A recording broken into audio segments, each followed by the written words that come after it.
All right, this is an incredible lick, and in my opinion, it comes from one of the greatest 80s guitar solos of all time. Both solos are just insane. There's the regular solo, and then there's the outro solo, which this lick is coming from.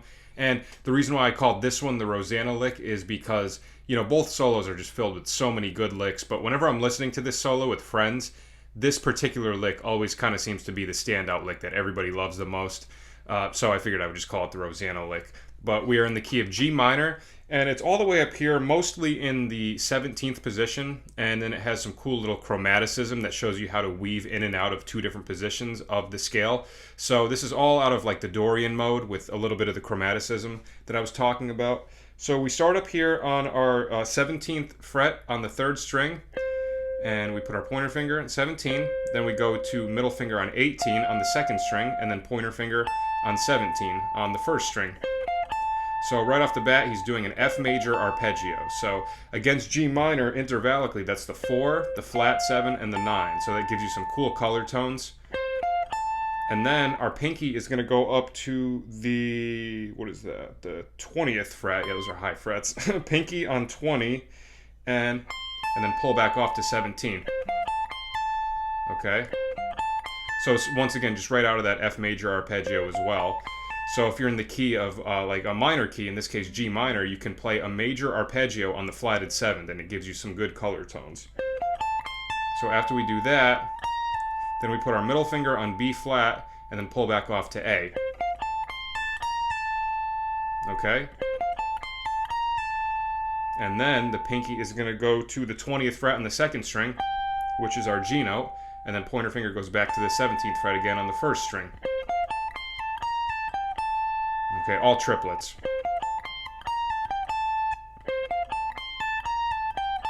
Then after that, our middle finger is going to play the 18th fret on the 2nd string and pull off to 17 with your pointer finger. And then pick 20 with your pinky. So. Okay. And then we're going to do this little 3-note grouping that actually happens twice in a row. So our ring finger plays 19 on the 3rd string. Then our middle finger plays 18 on the 2nd string. Pull off to 17 with your pointer finger. And you do that twice. Okay, so up to there really slow. We have this.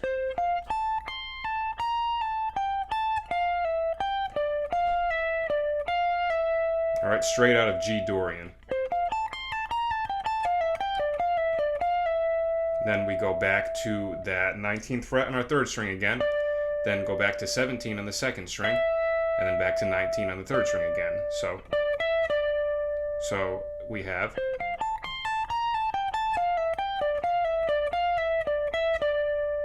Okay.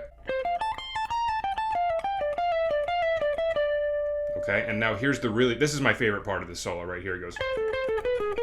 Just such a beautiful sound and a really cool use of chromaticism to get from one position of G Dorian to another one, going a little bit lower on the fretboard. So we have our pointer finger on 17 on the 3rd string, which is our C note, and then your ring finger goes to 19 on the 4th string, and you do that twice. And then literally all you do is this, you take this same shape, just slide it down a fret, so then it becomes 16 and 18. And then your pointer finger goes down one more to 15, and now all of a sudden we're in like the home position of G Dorian, right in the 15th position. So he starts out in the 17th position, and he uses this little chromaticism by taking this little shape, right, and he just moves it down chromatically, and now we're in the 15th position. And this is a really cool shape. You hear Pat Metheny do this a lot. You'll hear like, right, he uses that kind of as a way to maneuver from one position to the other. So kind of a jazzy sound as well. That's one of the things that's so awesome about Steve Lukather's playing is, he's a rock guy, but he has a lot of cool jazzy sort of fusiony sounds going as well, which sounds amazing with a band like Toto. I think it's one of the reasons why they're such an exceptional band, just because the musicianship in that band is on a completely different level from a typical 70s and 80s band, So now we have.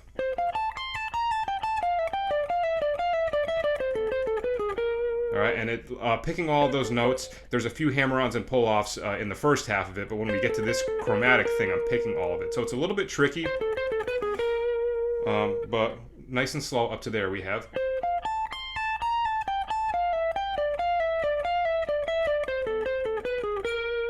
Alright, and then he finishes it off like this. You put your ring finger on 17 on the 3rd string, and then go down to 14 with your pointer finger. And then you hammer on and pull off from 15 to 14. So intervallically against G, that's the 4, the 2, and then hammer on and pull off from the flat 3 back down to the 2. And then you end on the 17th fret on your 3rd string with the ring, or on the 4th string with your ring finger, which is the G note. Okay, so a lot of good stuff. So it's the Dorian mode, and he's doing a lot of hammer-ons and pull-offs around that 17th position of the Dorian mode, utilizing that F major arpeggio at the beginning, like we said, and then also utilizing that chromaticism, taking that little minor 3rd pattern right there, and just moving it down chromatically to get down to the 15th position, switching from 17th position to 15th position. So a lot of really good takeaways from this lick. So I'll do it slow a couple times, then I'll do it up to speed.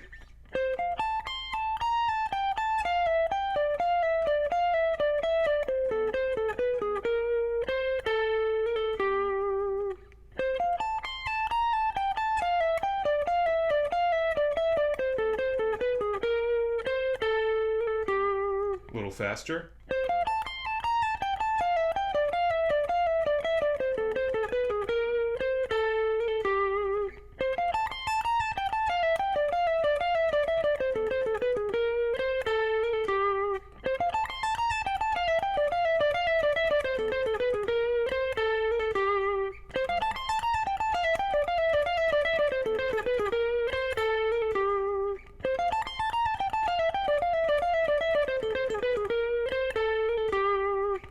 Okay, so that's our lick for this week. I hope you enjoyed it, and I hope you learned something.